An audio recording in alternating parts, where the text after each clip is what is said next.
Après avoir médité la première lecture avec les cantiques, nous passons à l'Évangile.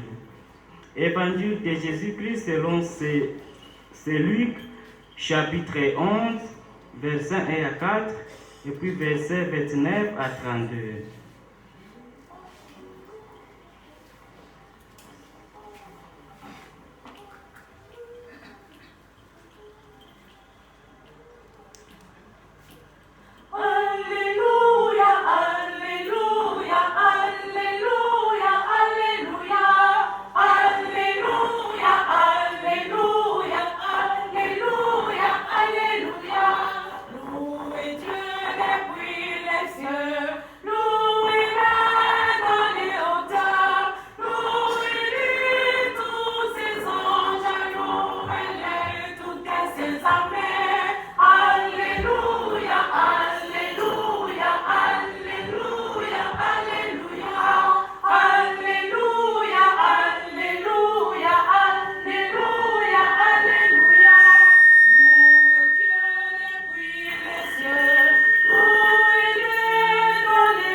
Seigneur Saint, veillez mais bénis. Ô Jésus, notre Dieu, les premiers et les derniers, le vivant, siècle de siècles, qui tient les clés de la mort et de l'enfer, t'accorde un cœur de lèvres pures et une voix semblable à une trompette éclatante pour annoncer la parole scellée et cachée aux esprits impurs. Seigneur, ouvre nos oreilles, enfin, prendre ces dit à l'Église. Amen.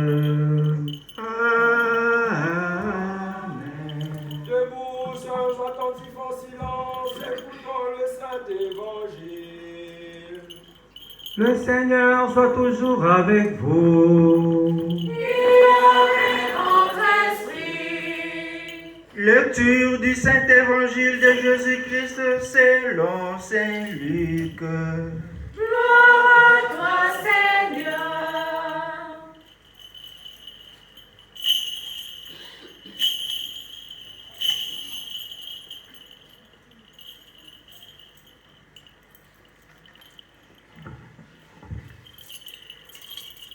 Il arriva que Jésus, en un certain lieu, était en prière.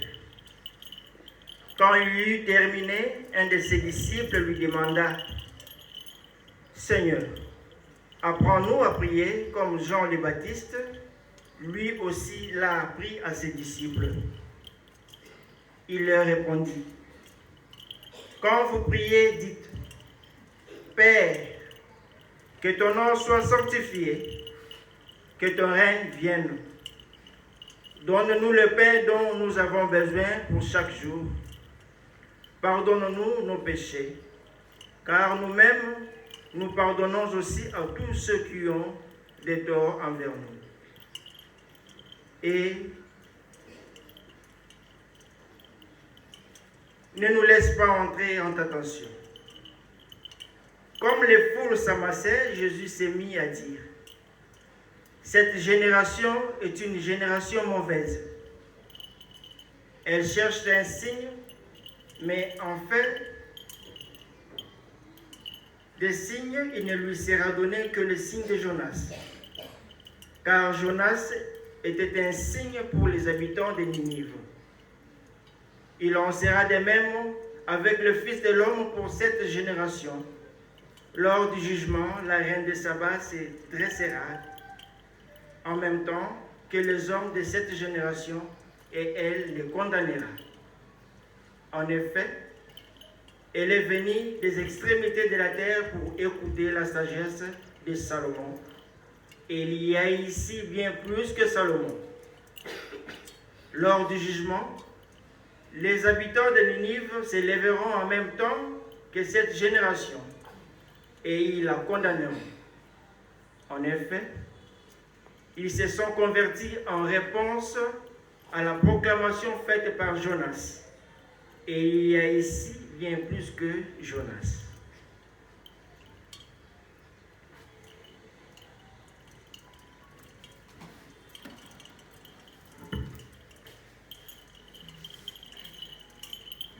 Acclamons la parole du Seigneur.